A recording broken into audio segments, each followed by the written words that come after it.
Dorsey adalah sebuah kota kecil yang berada di Itawamba County, negara bagian Mississippi, Amerika Serikat. Pada tahun 2000, seorang gadis berusia 16 tahun bernama Lisa Mary Gray adalah warga kota tersebut, di mana dia tinggal bersama Wanda ibunya, Mike Faris ayah tirinya, dan James Faris adiknya yang baru berusia 10 tahun. Tidak didapat info tentang ayah kandungnya kecuali namanya adalah John Gray. Apakah pria itu meninggal atau bercerai dengan Wanda ibu Lisa? Namun sampai kasus ini selesai 22 tahun kemudian, John Gray tidak pernah muncul ke media, atau menghadiri persidangan maupun pemakaman Lisa. Biasanya di awal-awal video saya akan menjelaskan latar belakang korban, sama seperti kali ini.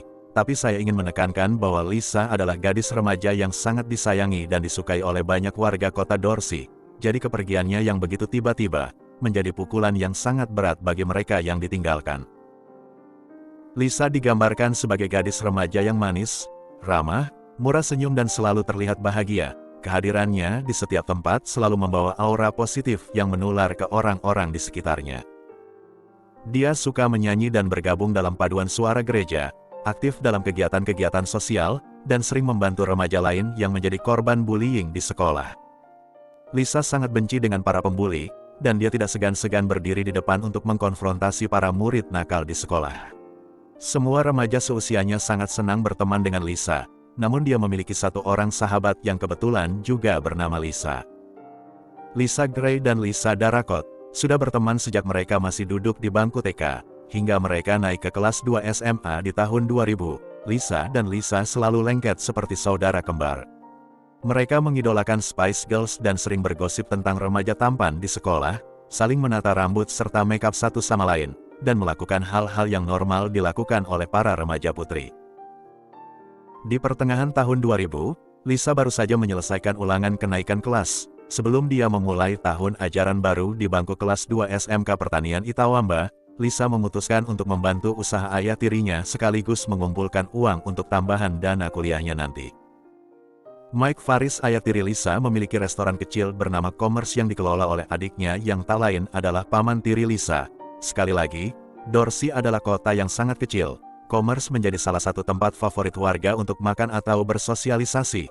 Namun omset terbesar sejatinya berasal dari tamu dari luar Dorsey, misalnya para pengemudi truk, atau mereka yang sedang menempuh perjalanan jauh melintasi kota dan negara bagian Mississippi.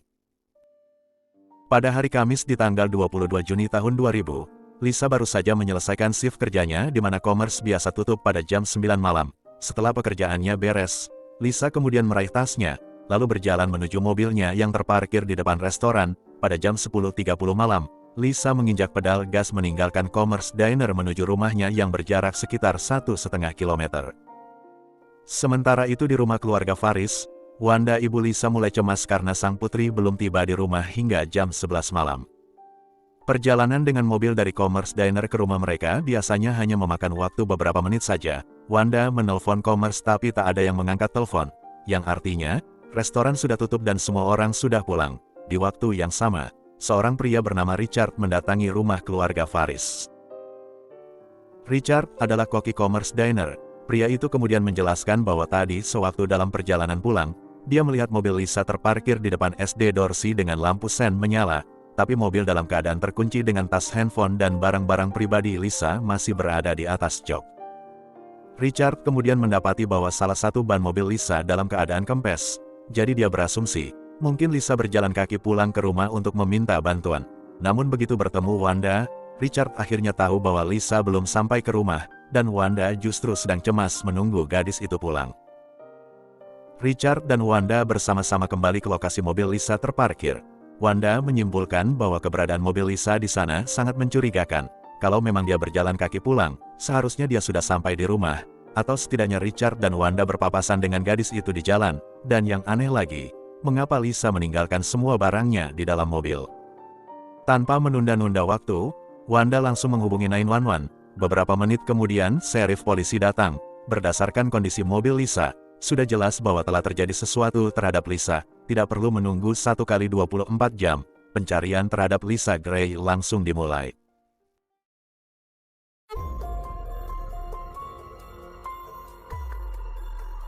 Polisi melakukan penyisiran di sekitar lokasi mobil Lisa ditemukan terparkir, namun pencarian di malam itu tidak membuahkan hasil. Dini hari itu juga di tanggal 23 Juni tahun 2000, detektif polisi mewawancarai semua karyawan Commerce Diner, di mana salah satu dari mereka memberikan petunjuk yang mungkin bisa membantu polisi dalam mengungkap kasus hilangnya Lisa. Richard, si koki Commerce Diner yang pertama kali menemukan mobil Lisa tadi malam, mengungkap bahwa kemarin siang, ada seorang pelanggan yang melecehkan Lisa. Orang itu adalah Thomas Loden yang merupakan teman sekolah Richard dulu di Itawamba Agricultural High School, SMA yang sama dengan sekolah Lisa sekarang. Menurut Richard, Lisa bercerita kalau Thomas menggodanya. Hal itu membuat Lisa kesal dan menganggap sikap Thomas tidak pantas, mengingat Lisa baru berumur 16 tahun sementara dia sudah berumur sekitar 40-an. Yang membuat Thomas semakin dicurigai. Malam harinya dia datang lagi ke Commerce Diner sekitar jam 9 malam beberapa saat sebelum restoran itu tutup, di mana dia mampir sebentar memesan cheeseburger. Thomas datang di siang hari menggunakan mobil sedan, sedangkan pada kedatangannya di malam hari, pria itu menggunakan mobil van berwarna hijau. Entah apakah Thomas terkait dengan hilangnya Lisa atau tidak, tapi setidaknya, detektif kini tahu harus memulai investigasi dari mana. Pagi hari di tanggal 23 Juni tahun 2000, detektif mendatangi rumah Rina Loden. Wanita ini adalah nenek Thomas Loden yang mengasuhnya sejak remaja. Ketika polisi tiba di rumah tersebut, seorang wanita yang bekerja di sana memberitahu polisi bahwa Thomas memang sedang berkunjung tapi pria itu sedang tidur di kamarnya. Karena mereka belum mengantongi surat penggeledahan dan tidak punya bukti apa-apa saat itu, para detektif pun memutuskan untuk mengunjungi beberapa warga lokal yang diketahui datang ke Commerce Diner kemarin. 2 jam kemudian mereka kembali lagi ke rumah peternakan Rina Loden. Kali ini, si pemilik rumah itu sendiri yang membukakan pintu. Menurut Rina, Thomas cucunya sedang pergi memancing di danau yang terletak di belakang peternakan mereka. Para detektif mencari Thomas di tempat yang disebutkan oleh neneknya, tapi Thomas tidak ada di sana. Detektif kini meminta izin kepada Rina agar mereka bisa melakukan pemeriksaan di dalam rumah, bukan penggeledahan resmi, hanya melihat-lihat saja kalau Rina Loden mengizinkan. Wanita itu pun setuju, dan ketika para petugas polisi memasuki kamar tidur Thomas, mereka mendapati temuan yang mengejutkan, sebuah celana pendek yang berlumuran darah. Rina Loden juga memberi mereka izin untuk memeriksa mobil sedan tua miliknya, yang diduga kemarin siang digunakan Thomas untuk datang ke Commerce Diner. Di dalam mobil tersebut, ada seutas tali yang diikat menjadi bentuk borgol. Polisi kini sudah memiliki cukup bukti untuk mengeluarkan surat perintah penggeledahan resmi terhadap rumah peternakan Rina Loden, dan mobil van hijau milik Thomas yang terparkir di garasi. Karena kunci mobil tersebut tidak ditemukan, polisi akhirnya menggunakan mobil derek dan membawa van tersebut ke laboratorium forensik kepolisian Mississippi. Mengingat sumber daya personel kepolisian kota Dorsey yang tidak memadai, kasus hilangnya Lisa Mary Gray akhirnya diambil alih oleh kepolisian negara bagian Mississippi. Di hari itu juga, dibentuklah 2 tim pencarian, satu tim khusus mencari Lisa, sementara tim lainnya fokus mencari Thomas Loden. Operasi pencarian ini sangat besar, melibatkan beberapa anjing pelacak, helikopter, dan tentunya para polisi dari negara bagian Mississippi. Menjelang matahari terbenam, salah satu tim berhasil menemukan Thomas Loden, yang berbaring di saluran irigasi tak jauh dari rumah peternakan keluarganya. Kondisinya sangat lemah dengan luka sayatan di pergelangan tangannya, diduga Thomas berusaha untuk bundir. Kemudian yang lebih mengenaskan, di dadanya juga ada luka sayatan pisau, yang membentuk kata-kata, "I'm sorry." Thomas Loden dibawa ke rumah sakit untuk mendapatkan perawatan. Setelah kondisinya cukup stabil, detektif menanyakan keberadaan Lisa Mary Gray, yang dijawab oleh Thomas bahwa dia tidak tahu dan tidak kenal dengan gadis bernama Lisa. Sementara Thomas Loden masih berada di rumah sakit, petugas laboratorium forensik sudah selesai dengan penggeledahan terhadap mobil van hijau milik Thomas, yang ternyata, Lisa ditemukan di mobil tersebut, kondisinya sudah tak bernyawa lagi, dan tak selembar benang pun menempel di tubuhnya. Lisa dijejalkan di bawah jok mobil bagian belakang, kemudian ditutupi dengan selimut, tangan dan kakinya diikat menggunakan tali yang serupa dengan tali yang ditemukan di mobil sedan milik Rina Loden. Selain jasad Lisa, petugas forensik juga menemukan benda-benda lain, yaitu sepucuk pistol dengan sekotak peluru, pakaian Lisa, kantong plastik Walmart, lakban, 1 set pisau kecil, sebuah mentimun, dan kamera recorder yang berisi rekaman video yang mengungkap setiap detail perbuatan Thomas terhadap gadis 16 tahun itu.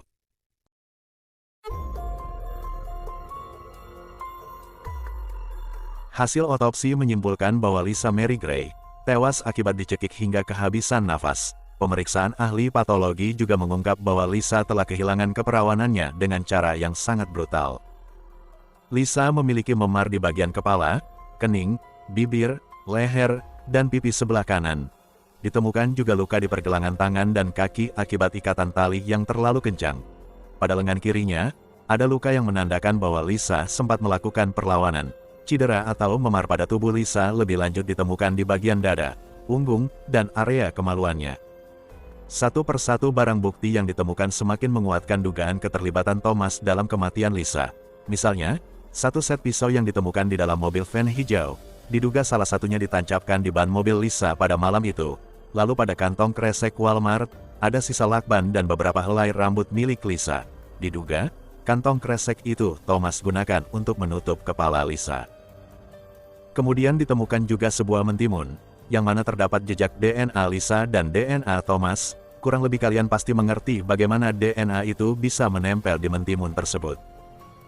Pemeriksaan terhadap celana pendek berlumuran darah yang ditemukan di kamar Thomas, juga mengungkap adanya jejak sperma Thomas, sedangkan darah yang menempel di celana pendek itu terkonfirmasi adalah darah Lisa.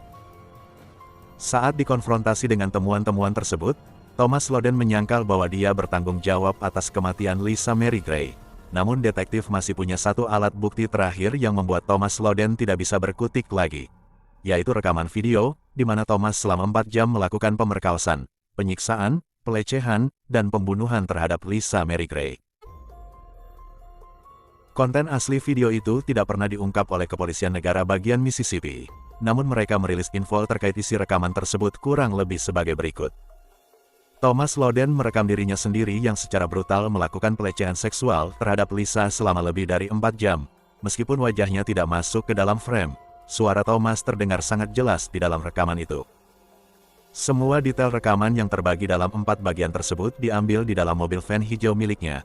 Pada salah satu rekaman, Thomas terdengar memerintahkan Lisa untuk tersenyum. Tapi karena Lisa saat itu memaksakan untuk tersenyum dengan kondisi kesakitan serta ketakutan, mungkin ekspresi wajah Lisa terlihat sangat canggung. Thomas pun tertawa terbahak-bahak.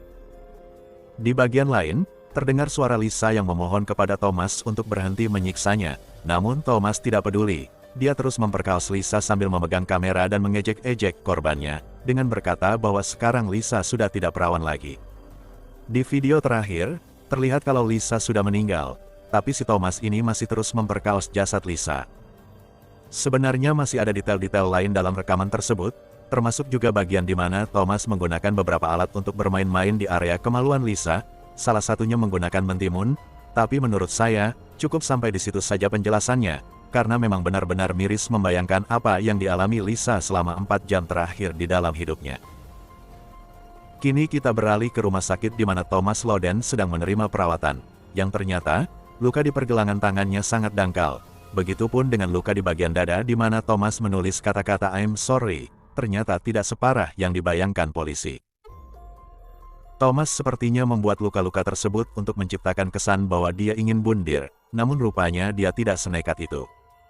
Karena luka-lukanya sudah ditangani oleh dokter dan memang tidak parah, pada tanggal 24 Juni tahun 2000, Thomas ditahan dan ditetapkan sebagai tersangka dalam kasus penculikan, pelecehan dan penyerangan seksual, pemerkosaan, dan pembunuhan terhadap Lisa Mary Gray. Ketika dilakukan penggeledahan terhadap area sekitar rumah Rina Loden, polisi menemukan sebuah lubang yang baru saja digali. Posisi lubang itu tertutupi pohon-pohon yang rimbun. Besar kemungkinan, Thomas bermaksud untuk mengubur jasad Lisa di sana, tapi niatnya tidak sempat terlaksana, karena polisi lebih dulu mendatangi rumah neneknya itu. Meskipun ada setumpuk barang bukti yang memberatkannya, Thomas tetap menyangkal bahwa dia adalah pelaku pembunuh Lisa. Alih-alih, dia malah menuduh detektif telah menjebaknya. Menurut Thomas, dia adalah veteran perang yang banyak berjasa untuk tanah air, jadi negara tidak pantas memperlakukannya seperti penjahat. Luar biasa memang binatang satu ini. Sekalipun dia banyak berjasa bagi negaranya, bukan berarti dia kebal hukum dan bisa berbuat hal sekeji itu terhadap seorang gadis remaja yang polos.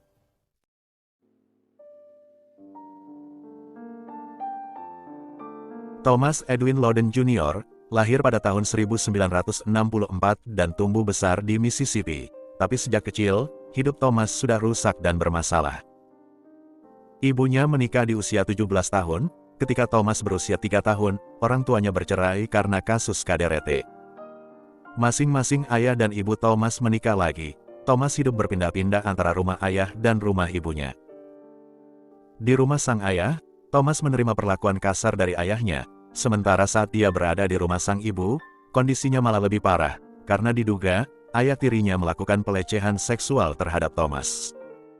Saat duduk di bangku SD, Thomas lagi-lagi jadi korban pelecehan seksual dari orang dewasa. Kali ini pelakunya adalah oknum staf di gereja tempat dia menghadiri sekolah Alkitab.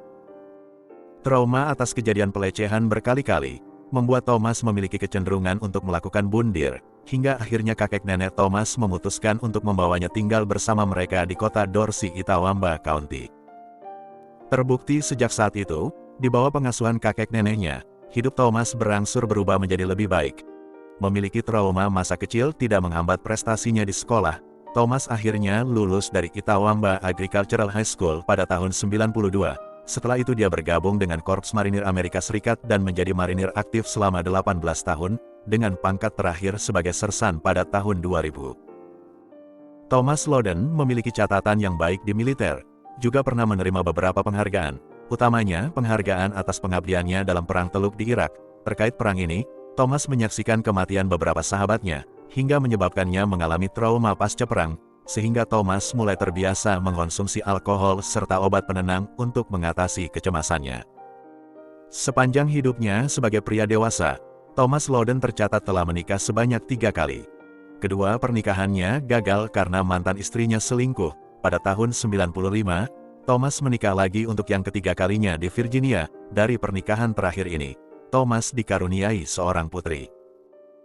Thomas lalu membawa anak istrinya pindah ke kota Vicksburg yang berada di Mississippi, sekitar 400 km dari kota Dorsey, di mana dia bekerja sebagai perekrut calon marinir baru.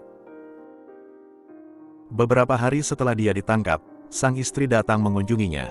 Dalam pertemuan ini, Thomas membuat pengakuan perihal apa yang terjadi di malam itu. Menurut Thomas, pada tanggal 22 Juni tahun 2000, dia mengunjungi neneknya yang sudah dia anggap seperti ibu sendiri. Thomas merasa tidak nyaman melihat rumah neneknya dalam kondisi berantakan, dan wanita itu sakit-sakitan tidak terurus. Karena kesal, dia pergi ke Commerce Diner untuk membeli makan malam. Ketika dalam perjalanan pulang, dia melihat sebuah mobil berhenti di pinggir jalan yang ternyata itu adalah Lisa, karyawan Commerce Diner. Thomas lalu turun dari mobil dan menghampiri Lisa, menawarkan bantuan untuk mengganti ban mobil gadis itu yang kempes. Ketika dia sedang melepas ban yang bocor, iseng-iseng Thomas mengajak Lisa ngobrol dan bertanya, "Saya adalah perekrut marinir, apa kau berminat untuk bergabung dengan Korps Marinir?" Lisa menjawab bahwa dia tidak pernah berpikir untuk menjadi tentara, sepertinya itu adalah hal terakhir yang terlintas di pikirannya. Jawaban Lisa rupanya membuat Thomas tersinggung. Dia merasa kalau Lisa telah meremehkan pekerjaannya, dan tidak menghargai pengabdian para marinir yang banyak berjasa bagi negara. Thomas meninggalkan Lisa di tempat itu, lalu pulang ke rumah neneknya dan tidur. Keesokan paginya, dia minum segelas kopi, kemudian berjalan menuju mobilnya. Tahu-tahu, ada sesosok jasad wanita di bawah jok mobilnya. Thomas ingat bahwa gadis itu adalah karyawan Commerce Diner yang ban mobilnya kempes tadi malam, tapi dia tidak ingat bagaimana Lisa bisa berada di dalam mobilnya.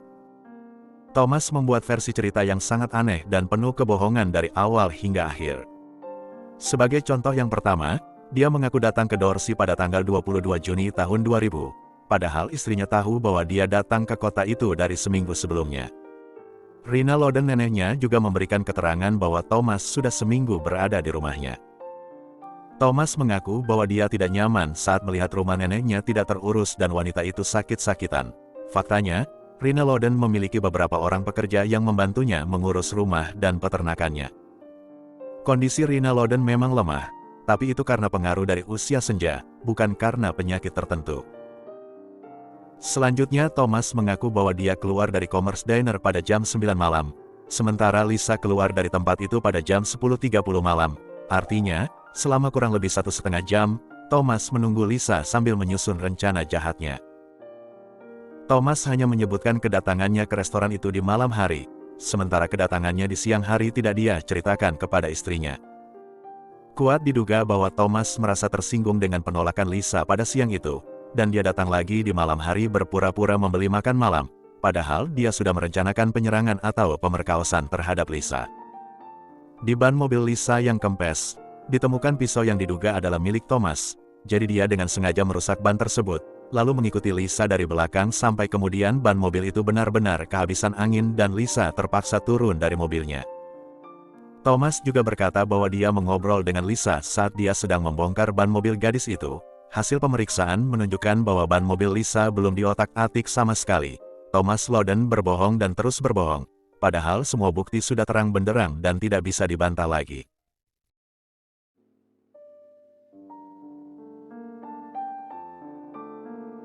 Jaksa Negara Bagian Mississippi menuntut Thomas Edwin Loden Jr. dengan dakwaan hukuman mati atas pembunuhan, pemerkosaan, dan 4 kejahatan kekerasan seksual. Satu-satunya kesempatan Thomas untuk lolos dari hukuman mati adalah pengakuan tidak bersalah dengan alasan kegilaan. Pada saat dia ditangkap, Thomas dalam keadaan terluka di bagian pergelangan tangan dan dada. Namun saat dokter merawat lukanya, didapati bahwa luka-luka tersebut tak lebih hanya sebuah goresan.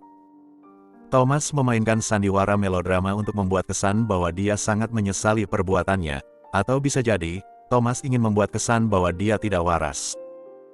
Pengacara Thomas meminta agar kliennya menjalani pemeriksaan kesehatan mental. Hakim menugaskan 2 orang psikiater dan seorang psikolog untuk meninjau kejiwaan Thomas. Hasilnya, 3 orang ahli itu menyatakan bahwa Thomas memang memiliki trauma masa kecil dan trauma pasca perang. Meski demikian, mereka sepakat bahwa Thomas dalam keadaan sadar saat melakukan kejahatan terhadap Lisa. Masih merasa belum puas, pengacara Thomas kembali meminta peninjauan kejiwaan kliennya dengan menunjuk seorang psikolog independen, yang ternyata, ahli keempat ini juga memiliki pendapat yang sama. Thomas dalam keadaan sadar dan tahu bahwa perbuatannya salah ketika melakukan penyerangan, pemerkosaan, dan pembunuhan terhadap Lisa Mary Gray. Thomas akhirnya mengaku bersalah, dan sebagai bentuk rasa penyesalannya, Thomas melepaskan haknya untuk diadili dengan sistem juri, sepenuhnya menerima vonis yang akan diputuskan oleh hakim. Sejatinya Thomas tidak benar-benar menyesali perbuatannya. Keputusan tersebut diambil semata-mata karena dia tidak punya pilihan lain, dan tentunya karena ada segudang bukti yang akan memberatkannya di pengadilan. Pada tanggal 21 September tahun 2001, Hakim Pengadilan Tinggi Mississippi menjatuhkan vonis sebagai berikut.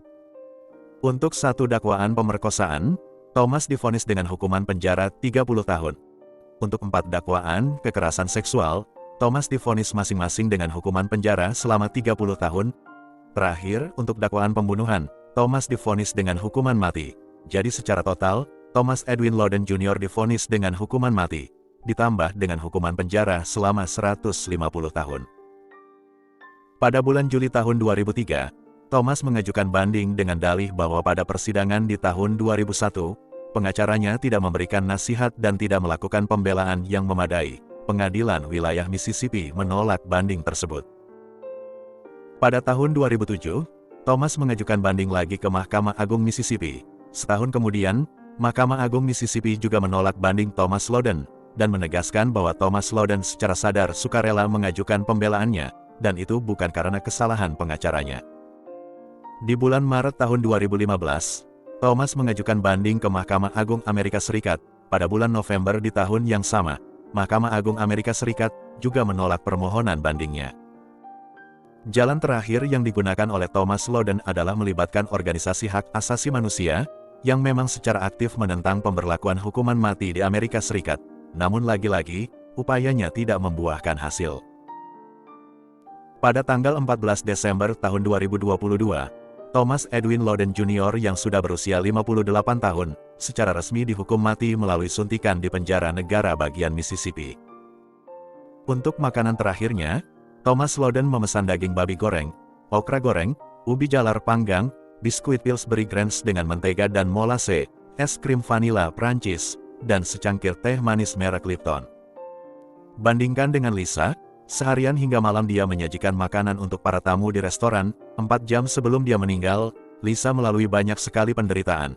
Sedangkan binatang ini meminta banyak sekali makanan sebelum dia dieksekusi. Bahkan dia sempat menjalani hidup selama 21 tahun di penjara. Lisa hanya hidup sampai usia 16 tahun. Sejatinya kisah kasus ini sudah selesai. Tapi saya tidak mau menutup video ini dengan menceritakan proses eksekusi mati si binatang itu. Saya mau menutup cerita ini dengan menyebut nama Lisa Mary Gray. Mundur ke tahun 2000, ada lebih dari 1.000 orang yang menghadiri penghormatan sebelum Lisa dimakamkan. Acara itu dilaksanakan di aula sekolahnya, dihadiri oleh keluarga, kerabat, dan semua teman-temannya. James, adik Lisa yang berusia 10 tahun berkata, hari itu dia bingung kenapa ibunya tiba-tiba memakaikan setelan jas untuknya, yang kemudian dia baru tahu bahwa Lisa kakaknya sudah pergi untuk selama-lamanya.